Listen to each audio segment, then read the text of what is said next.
नमस्कार, मी विजय काते. आपण पाहता नवराष्ट्र डिजिटल. भाईंदर पूर्व स्थित इंद्रलोक परिसरामध्ये आर्यने बिल्डरचं काम चालू होतं आणि काही दिवसापूर्वी पायलिंगचं काम करताना आजूबाजूची भूस्खलन झालं, ती जमीन खचली गेली. परंतु काही दिवसानंतर जो करोडो रुपये खर्च करून जो सीसी रोड बनवण्यात आला होता, तोही रस्ता इथे खचण्यात आला. महानगरपालिकेचे अधिकारी असू दे, कर्मचारी असू दे की नगररचना विभागाचे अधिकारी असू दे, ह्या गोष्टीवरती कानाडोळा करत होता. सुदैवाने कोणती जीवितहानी झाली नाही, परंतु जर ही जीवितहानी झाली असती तर ही मीरा भाईंदर शहरातील सर्वात मोठी घटना झाली असती. या घटनेच्या विरोधामध्ये मीरा भाईंदर शहरामध्ये मनसे आणि शिवसेनाचे पदाधिकारी आज आपल्यासोबत आहेत. यांनी या गोष्टीचा निषेध व्यक्त केलेला आहे. नक्की त्यांचं म्हणणं तरी काय आपण जाणून घेऊ. बघा, सर्वप्रथम मी तर मीरा भाईंदर महानगरपालिकेचा निषेध करतो आणि कुठलेही ताळमेळ नाही. MMRD असू दे, नगरपालिका असू दे, स्थानिक जे संस्था आहे त्याचे कुठेही ताळमेळ नाही.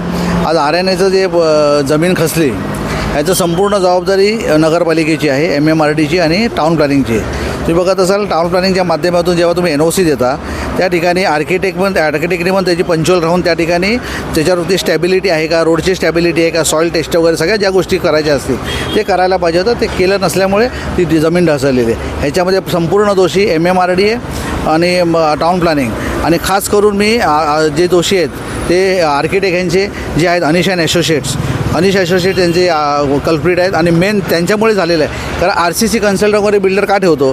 कारण त्या बिल्डिंगची स्टॅबिलिटी, आता आपल्याला बेसमेंटमध्ये जायचं आहे तर त्याच्यामध्ये सोरिंग पायलिंग वगैरे जे असते ते व्यवस्थित लावायला लागले की नाही या ठिकाणी ते शहानिशा करायचं त्यांचं काम आहे. त्याचबरोबर MMRD आणि नगरपालिकेचे जे इंजिनियर असतील त्यांनी जे बारीकने लक्ष देऊन हाताळायचं असतं. हे काय फक्त गोलमाल करून सगळं भ्रष्टाचार करून फक्त पेपर दिला की यांची जबाबदारी संपली. जमीन ढासळल्यानंतर सुद्धा त्या ठिकाणी नगरपालिका आलेले आहे, म्हणजे एवढे माजलेले अधिकारी आहेत, लक्षात घ्या. म्हणजे काही पडलेली नाही. आम्ही त्या दिवशी काम थांबवलं, नंतर या ठिकाणी MMRDचे लोक दुसऱ्या दिवशी आले.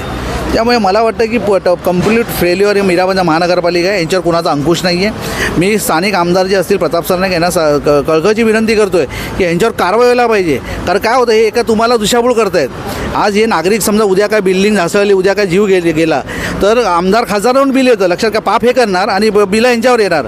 त्यामुळे मला आमदार प्रताप सरनाईक साहेबांना कळकळीची विनंती की याच्यावर कारवाई व्हायला पाहिजे आणि जातीने आपलं लक्ष करून गुन्हा दाखल व्हायला पाहिजे. अजून गुन्हा दाखल झालेला नाही. त्यांना NOC MMRD देते की तुम्ही रस्ता जो खचल्यानंतर बनवून घ्या. म्हणजे काय, म्हणजे जे नेग्लिजन्स केलं आहे त्याच्यावर आरोप व्हायला पाहिजे की नाही, त्याच्यावर गुन्हा दाखल व्हायला पाहिजे की नाही. तो केलेला नसल्यामुळे ह्यांच्यावर पुरा भ्रष्टाचाराचं साम्राज्य झालेलं आहे. मीरा भाईंदरमध्ये टाउन प्लॅनिंग आणि मीरा भाईंदर आणि MMRD IAS लेवलचे राणा विनोद शर्मा इकडे आयुक्त झालेले आहे. कुठेतरी वाटतं त्यांच्या कार्यप्रणालीवरती प्रश्न निर्माण आहेत. शर्माजींचं काय झालं, आता सँडविच झालेलं आहे, लक्षात घ्या. इथे BJPचं एक सत्ता आहे, इथे शिवसेनेची सत्ता आहे. त्यामुळे ते काम करू शकतात की ह्याच्यामध्ये हे प्रश्नचिन्ह फार मोठं आहे. त्यामुळे मला असं वाटतं आहे की आमदार खासदारांनी लक्ष द्यावं, पक्षापेक्षा बाजूला ठेवून. हा जनहिताचा विषय, लक्षात घ्या. ह्याच्यामध्ये आयुक्त साहेबांनी सुमोटो त्यांचं डोकं लावून, IAS ऑफिसर असल्यामुळे त्यांचं जास्त त्याची ही चालणार, विचार चालणार. तर त्यांनी स्वतः सुमोटो विचार घेऊन ह्याच्यावर कारवाई केली पाहिजे. ही माझं महाराष्ट्र मनसेनेची. मनसेची भूमिका काय असेल या संदर्भात? आमची भूमिका आम्ही लेखी पत्र दिलेलंच आहे या ठिकाणी गुन्हा दाखल व्हावा म्हणून. पण मला वाटतं मीरा भाईंदर महानगरपालिका असो, पोलीस स्टेशन कुठला गुन्हा दाखल झालेला नाही. म्हणजे शोकांतिक आहे. म्हणजे ही अक्षरशः मोगलाई चालली इथे. जर सुमोठो गुन्हा दाखल होत नाही याचा अर्थ समजून जायचं कुठे ना कुठे फार मोठा भ्रष्टाचार हातमिळवणी झालेली आहे. तर मला परत एकदा कळकळीची विनंती आहे आपले शर्मा साहेबांना, जे IAS ऑफिसर आहेत, की ह्याच्यावर गुन्हा दाखल व्हावा. नाही तर हीच प्रथा जर चालू राहिली तर मीरा भाईंदरमध्ये कोण पण रस्ता खोदेल, कोण पण पायलिंग करेल आणि कोण पण अंधाधुंद कारोबार करेल. त्याचबरोबर मीरा भाईंदरमध्ये टाउन प्लॅनिंगमध्ये एक भ्रष्टाचार अधिकारी दिलीप घेवारे म्हणून बसलेला आहे. हे मोठे डाकू, व्हाईट कॉलरचे डाकू आहेत, लक्षात घ्या. त्यामुळे ह्यांच्यावर पण कारवाई व्हायला पाहिजे. हे निलंबित झालेले अधिकारी या ठिकाणी तुम्हाला पाहिजेत कशाला? मीरा भाईंदरमध्ये महाराष्ट्रामध्ये दुसरे अधिकारी नाहीत का? हे जे भ्रष्टाचार आहेत, शिंदेसाहेब असतील त्या ठिकाणी बसलेले असतील, त्या भ्रष्टाचारी दिलीप घेवारे आहेत, ह्यांच्यावर कारवाई व्हायला पाहिजे. हे कल्प्रिट आहेत. मीरा भाईंदरमध्ये अनेक प्रकल्पामध्ये यांचा हस्तक्षेप आहे. यांची टीम आहे, एक टोळी आहे, लक्षात घ्या. ही टोळी बिल्डरच्या माध्यमातून फार मोठ्या प्रमाणामध्ये पैसा कमवते. ह्यांच्यावर अंकुश बसला पाहिजे. मी सरनाईक साहेबांना, नरेश मस्के साहेबांना, नरेंद्र मेहताना ह्यांना कळकळीची विनंती करतो. हे तुमच्यासाठी धोक्याची घंटा आहे, लक्षात घ्या. हे पाप करतील, हे जातील निघून.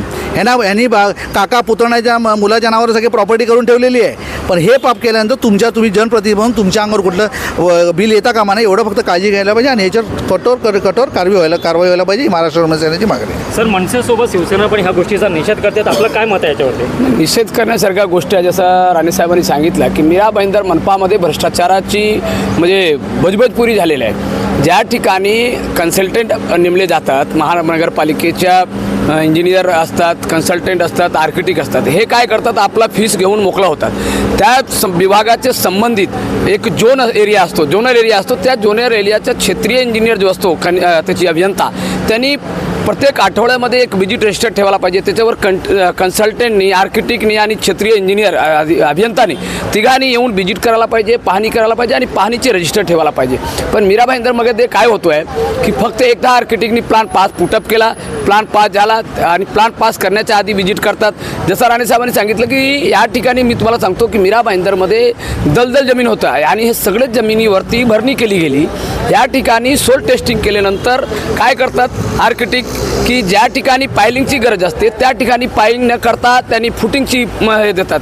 भरपूर ठिकाणी हा प्रकार घडलेला आहे. काश्मीरामध्ये पण एका ठिकाणी, पण त्या ठिकाणी रस्ता खचला नाही, पण तो बिल्डरचं काय काम होतं त्या ठिकाणी लहानशी जागा होती, पण आर्किटेक्टनी काय केलं तिथेही फुटिंगचं काम दिला. बरं झालं की आता पाऊस जास्त सुरुवात झालेली नाही, कमी पाऊस तरी तिथेही खचला, पण त्या बिल्डरनी काय केलं प्रिकॉशन घेतलेलं आहे. पण या ठिकाणी अशी गोष्टी आहे की सिमेंटची रस्ता MMRDAच्या माध्यमातून या शहरामध्ये सुरू आहे. ते रस्ता झाल्यानंतर हे आर्किटेक्टनी पाहणी करायला पाहिजे होतं, सोल टेस्टिंग करून त्या व्यवस्थित त्याचे प्रिकॉशन घ्यायलाच पाहिजे होता.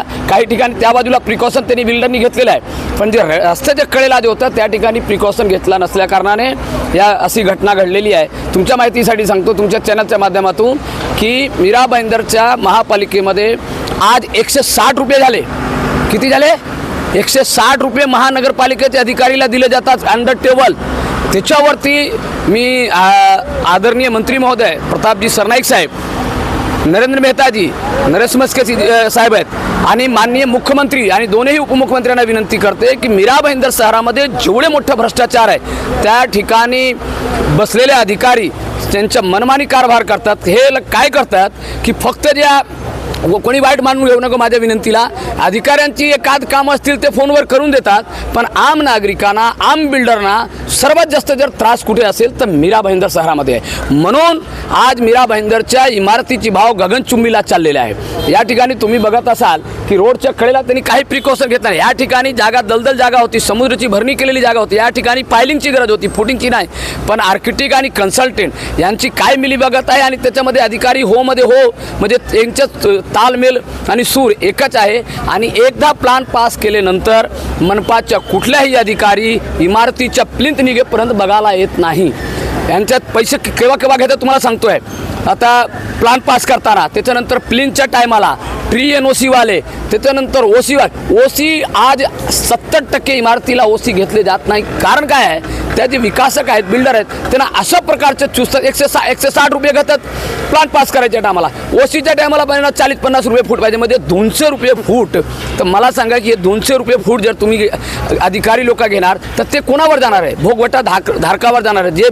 जे माणूस, जो व्यक्ती फ्लॅट घेणार त्याच्यावरती जाणार आहे. पण ह्या प्रकारचा भ्रष्टाचार या शहरामध्ये झालेला आहे, त्याच्यावरती कोणीही बोलत नाही.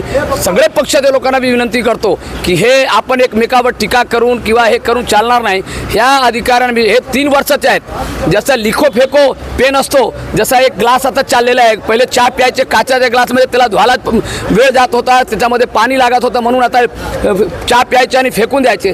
तशा प्रकारचे आहे ह्या जे नगररचनाच्या विभागाचे अधिकारी, त्याच्यावरती 3 वर्षाकरता कोणीही अधिकारी नेमला नाही पाहिजे.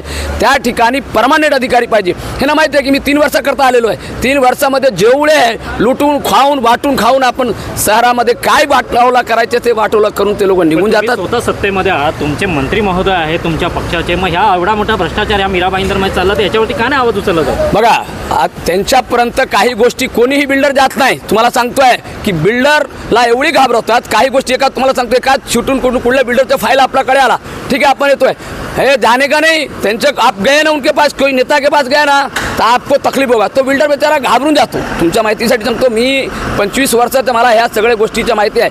ह्या अधिकाऱ्यांना तुम्हाला सांगतोय धोपटलंच पाहिजे. आणि मंत्री महोदयांना माझ्या सगळ्यांना विनंती आहे की ह्या नगररचना विभाग महत्त्वपूर्ण विभाग आहे. नगररचना विभाग आणि पाणी पुरवठा विभाग या दोन आणि आरोग्य हे तीन विभागामध्ये कुठलाही टेम्पररी अधिकारी नाही पाहिजे. असं म्हणणं आहे की महानगरपालिकेचे अधिकारी नाही आहे, तिथे गुंड बसवलेले आहेत. गुंडा जाते. तुम्हाला सांगतो की कुठलाही तुम्ही जावा, तुम्हाला एकाच कोणतरी मित्राशी ते या फायलीमध्ये मला काहीतरी काम करायचे, मला प्लिन सर्टिफिकेट, तुम्हाला काय त्यांच्याकडे कशाला गेला, त्यांच्याकडे गेला तुमचं काम होणार नाही, जाणून बुजून रखडवतील. म्हणून ते बिल्डर आणि आर्किटेक्ट आणि अधिकारी हे दोघे मिळून बिल्डरला घाबरवतो, विकासकांना घाबरवतो. विकासक घाबरून जातो, मला एकही इमारती बांधायच्या ठीक आहे, 25 लाखाच्या जागेवर 30 लाखा घेते. तो 30 लाखात 5 लाखाचा जो फरक पडला ना, तो कोणाकडनं घेणार आहे? आम भोगवटा धारकाकडनं घेणार आहे. मीरा भाईंदरमध्ये नगररचनामध्ये मोठा भ्रष्टाचार आहे आणि आजपासून आहे, हे 20-25 वर्षापासून लागलेलं आहे. तो आहे दिमक सरकार. त्याच्यामध्ये 3 वर्षाकरता सगळे तुम्हाला बघा, नगररचनाकार, सहाय्यक नगररचनाकार, सहाय्यक संचालक हे सगळे, आणि जे परमानंट अधिकारी आहेत ते कनिष्ठ अभियंता ते शाखा अभियंतापर्यंत त्यांचे प्रमोशन होत नाही. आणि हे बाहेरून येतात, कोट्यावधी रुपये देऊन तिकडनं मंत्रालयामधनं ऑर्डर काढतात आणि इथे अब्जो रुपये कमवून या शहरामध्ये, जसं राणे साहेबांनी सांगितलं की दिलीप गवारेसारखा एक अधिकारी, तुम्हाला सांगतो दिलीप गवारेसारखा अधिकारी खरोखर त्यांच्यावरती एवढी ULC घोटाळा, 100 इमारतीच्या परमिशन दिलेलं रद्द केलेलं, त्या इमारतीच्या बांधकाम ते आता बिल्डर झालेले आहेत. या आपला पिनाकोलोच्या बाजूला एक इमारतीच्या त्याचं काहीतरी नाव आहे, मी थोडा विसरतो आहे, त्या ठिकाणी ते बिल्डर आहेत. तो सिंग नावाच्या व्यक्तीच्या नावाने तो प्लान पास झालेला आहे, पण त्याच्यामध्ये दिलीप गवारे आहेत. तर अशा भ्रष्ट अधिकाऱ्यांना जर आपण शासनमध्ये असलेल्या, सत्तेमध्ये असलेल्या लोकांनी जर पाठी घालणार तर या मीरा भाईंदर शहराच्या याच्यापेक्षा दुर्दैव काही होऊ शकत नाही. म्हणून सांगतोय की भ्रष्टाचारीसाठी ठीक आहे, नेत्यांना बाजूला असतील मोठे, त्यांना ते काम करतील, पण आपण सगळ्यांनी मिळून ह्या अधिकाऱ्यावर नकेल कसला पाहिजे. आणि आपण असं विनंती करायला पाहिजे की या ठिकाणी नगररचना विभागामध्ये परमानंट अधिकारी कमीत कमी तो इथे 10 वर्ष असला पाहिजे. त्याला मनामध्ये भीती असतो की या शहराच्या मध्ये काही घेणं देणं आहे. पण नगररचना विभागामध्ये बघतोय 25 वर्षापासून ते 3 वर्षा करता येतात, 1 वर्षा करता येतात, 1.5 वर्षा करतात, 2 वर्ष ते. आणि या आयुक्त पण 3 वर्षा करतात येतात. त्यांनाही माहिती आहे की मी 3 वर्षासाठी ॲग्रीमेंट करून आलेलो आहे, तर 3 वर्षामध्ये मला जे काही करायचे ते करून जात. आता आलेले आहेत IAS ऑफिसर राधा विनोद, त्यांना कळत नाही या शहरामध्ये काय करायला पाहिजे. याच्या आधी आले होते काट करते नाही, काही कळत नाही त्यांना. समजायला मीरा भाईंदरची मातीमध्ये गरज काय आहे, त्याचे नागरिकांची समस्या काय ते समजायला त्यांना 1-1.5 वर्ष निघून जातात, त्याच्यानंतर त्यांची बदली होऊन जातात. म्हणून या ठिकाणी कोण चालतो? दिलीप ढोले चालतो, शिवमूर्ती नाईक चालतात, अच्युत हांगे चालतात, RD शिंदे चालतात, असे अधिकारी चालतात. कारण IAS अधिकाऱ्यांना ह्या सगळ्या गोष्टीची जाणीव नसल्यामुळे. नक्की तुम्ही स्वतः एक कायदेशीर तज्ज्ञ आहात, लिगल संघटनेच्या निवडीत आहात, तुम्ही शिवसेना पक्षाचे निगडीत आहात. हा झालेल्या प्रकाराबद्दल आपलं काय मत आहे? याच्यामध्ये सर मला फक्त एवढंच बोलायचं आहे की आयुक्त याच्यामध्ये स्वतःची जिम्मेदारी घेणार आहेत की नाही. आयुक्त जिम्मेदारी घेतील आणि जे बिल्डर आहे, RNA बिल्डर, यांना नोटीस काढा, ते रिझन देणार त्यांच्याकडे परवाना होता की नाही, त्यांच्याकडे जे प्रॉपर बांधकाम होतं. आता गटरजवळ लिकेज होतं आणि वॉल बाउंड्री म्हणतात त्याला, पिलर बाउंड्री, ते प्रॉपर नव्हता म्हणून ही घटना झालेली आहे. याच्यामध्ये कोणाचा दैवाने जान गेलेली नाही. पण असं घटना फ्युचरमध्ये याच्यासाठी काय करणार आहे आयुक्त किंवा रचना विभाग काय करणार आहे, त्याच्यामध्ये कसं त्यांच्यावरती कारवाई करणार आहे, त्यांच्याकडे डॉक्युमेंटेशन होतं की नाही, FSI होतं की नाही, रोडचं काम कुठल्या कॉन्ट्रॅक्टरने केलं आहे, त्या कॉन्ट्रॅक्टरने त्याच्यामध्ये कम्प्लिशेशन जे CC असतो त्याने दिलं आहे की नाही, बऱ्याच गोष्टी इन्क्वायरीसारखी आहे. याच्यामध्ये एक कमिटी गठन करून एक आपल्याला एक्झाम्पल सेट करावं लागेल मीरा भाईंदरमध्ये. बिल्डरला किंवा कॉन्ट्रॅक्टरला किंवा रचना विभाग म्हणजे एक इंडिपेंडेंट बॉडी असलं पाहिजे. या मला असं आहे की दुसऱ्यात BMC याला तुम्ही इन्व्हेस्टिगेशन द्या आणि जे न्यूट्रल करून याची जांच व्हायला पाहिजे, नाही तर फ्युचरमध्ये मोठी घटना होऊ शकते. मीरा भाईंदर शहरामध्ये जर विकासाच्या नावाखाली जर अशा गोष्टी घडत असतील तर इकडचे महानगरपालिकेचे अधिकारी, नगर रचनाचे अधिकारी हे फक्त बिल्डर लोकांच्या सांगण्याप्रमाणे वागणार आहेत का? सर्वसामान्य लोक जर आपला टॅक्स देत असेल, त्या टॅक्सच्या रूपामध्ये जर त्यांना रस्ते बनवत असेल आणि हे जर रस्ते असेच खतत असेल, उद्या समजा कोणती जीवितहानी झाली तर ह्याला जबाबदार कोण? या भ्रष्टाचार अधिकाऱ्यांवरती चाबूक बसणार आहे की नाही? सत्ताधारीमध्ये पक्षातले शिवसेनेने पण खूप मोठा आरोप केलेला आहे की गेवारेसारखे अधिकारी जे निलंबित झाले होते त्या अधिकाऱ्यांना पुन्हा येऊन इथे बसवले जातात. का या गोष्टीवरती चाबूक राहत नाही? दुसरे अधिकारी मीरा भाईंदर शहरामध्ये नाही आहेत का? आणि ह्याच भ्रष्ट अधिकाऱ्यांचा कुठेतरी वापर ह्या किती केला जातो आणि मीरा भाईंदरकरांचा गळा घोटला जातो. नक्कीच पुढे भविष्यामध्ये ह्या गोष्टी ह्याच्यावरती चाबूक बसणार आहे का? हा येणारा काळ सांगेल. मी विजय काते, मीरा भाईंदर, नवराष्ट्र.